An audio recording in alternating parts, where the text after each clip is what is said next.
ওই ব্যক্তি মুত্তাকি যে ব্যক্তি রাগ উঠলে রাগটাকে দমন করে। রাগ উঠলে কি দমন করে। রাসূল সাল্লাল্লাহু আলাইহি সাল্লাম বলেছেন, লাইসা শাদীদু বিসুরআতি ইন্নামা শাদীদুল্লাযী ইয়ামলিকু নাফসাহু ইনদাল গাদাব। আল্লাহ রাসূল বলেছেন, যে ব্যক্তি কুস্তি করে লড়াই করে জয়ী হয় সে কোনো বীর পুরুষ নয়। ওই ব্যক্তি বীর পুরুষ যে ব্যক্তি রাগ ওঠা মাত্রই তার রাগটাকে সে দমন করতে পেরেছে, আর ওই ব্যক্তি মুত্তাকি। আল্লাহ রাসূল বলেছেন, ইন্নাল গাদাবা মিনাশ শাইতান ইন্নাশ শাইতানা খুলিকা মিনান নার ওয়া ইন্নামা ইউতফান নারু বিল মা'i ফাইজাল গাদিবা আহাদুকুম ফালিয়াতাওয়াদ্দা। রাগ ওঠে, রাগ আসে শয়তান থেকে, আর শয়তান হলো আগুনের, শয়তান হলো কি আগুনের তৈরি। শয়তান রাগটা আসলে শয়তান থেকে আসে, আর এই শয়তানটা হলো আগুনের তৈরি। তাহলে কি হবে? আগুনকে, এই শয়তানকে ঠান্ডা করতে গেলে কি করতে হবে?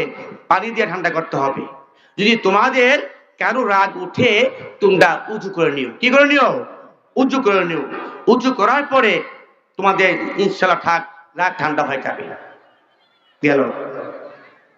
ওয়াল আফিনা আনিন নাস, যে ব্যক্তি মানুষকে ক্ষমা করে দেয়। কি করে দেয়? ক্ষমা করে দেয়।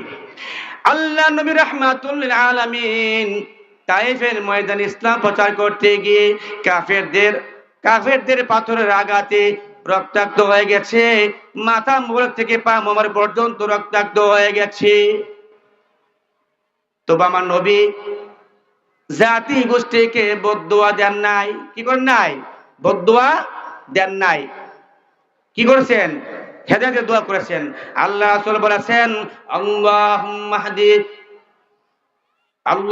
হাদি কওমি ফাইন্নাহুম লা ইয়ালামুন। ইয়া আল্লাহ, আমার গায়ে রক্ত ঝরেছে, আমি পাথরের আঘাত খেয়েছি, আমি আমার জাতিকে বদদুয়া দিতে চাই না, তুমি আমার জাতিকে হেদায়েত করো, ক্ষমা করে দাও। রাসূল সাল্লাল্লাহু আলাইহি সাল্লাম বলেছেন, যে ব্যক্তি তোমার সাথে সম্পর্ক ছিন্ন করে তুমি তার সাথে জোড়া লাগাও। সিলমান কাতাআকা ওয়াফু আম্মান জালামাকা ওয়াকসিন ইলা মান আসা ইলাইক। যে ব্যক্তি তোমার সাথে সম্পর্ক ছিন্ন করতে চায় তুমি তার সাথে সম্পর্ক ঠিক রাখো, জোড়া লেগে যাও। ওয়াফু আম্মান জালামাকা, এবং তোমাকে যে কষ্ট দিয়েছে, তোমার উপর যে জুলুম করেছে, অত্যাচার করেছে, তুমি তাকে ক্ষমা করে দাও। ওয়াকসিন মান ইলা আসা ইলাইক, যে ব্যক্তি তোমার সাথে খারাপ ব্যবহার করেছে, তোমাকে গালি দিয়েছে, তোমাকে অত্যাচার করেছে, তুমি তার সাথে ভালো ব্যবহার করো। এটার নাম হচ্ছে মুহসিনিন। ওয়াল্লাহু ইউহিব্বুল মুহসিনিন। আল্লাহ তাআলা কি করেন? মুহসিনকারীদেরকে কি করেন? ভালোবাসেন।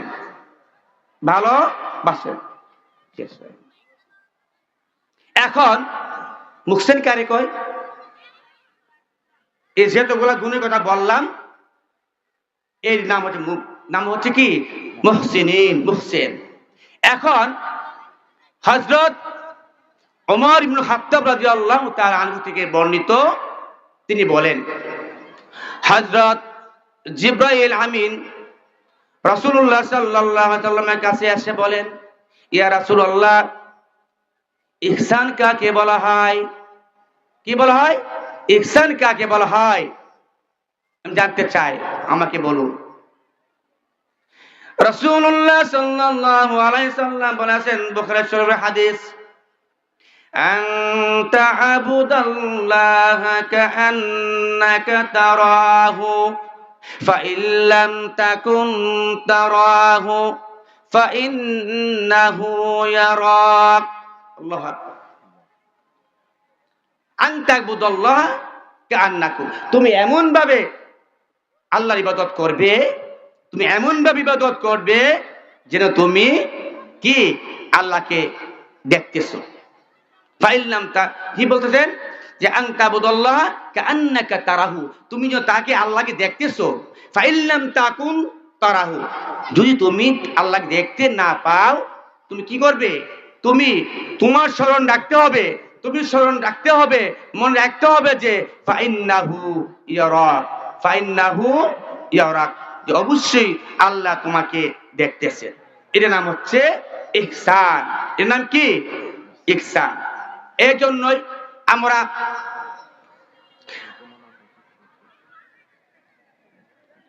আপনার এই দুনিয়ার মধ্যে, এই মোবাইলের মধ্যে আপনি যা সার্চ দিবেন সব আসবে।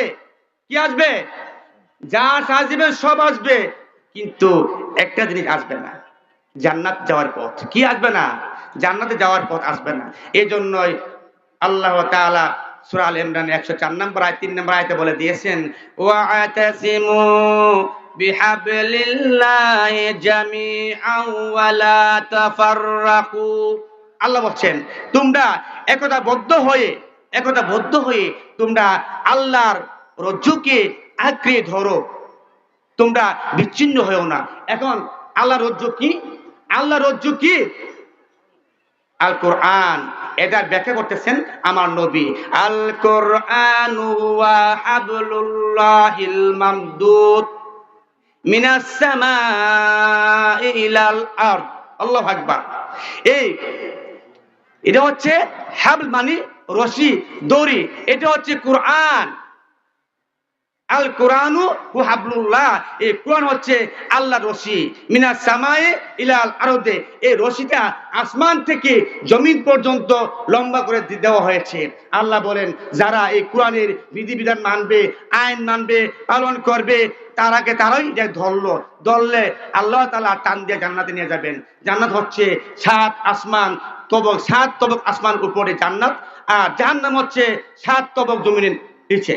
যে ব্যক্তি কোরআনের আইন মানলো না, বিধান মানলো না, আমরা একত্র হতে পারলাম না, আমরা বিচ্ছিন্ন হয়ে গেলাম, তারা 7 তবক জমির নিচে জাহান্নাম যাবে।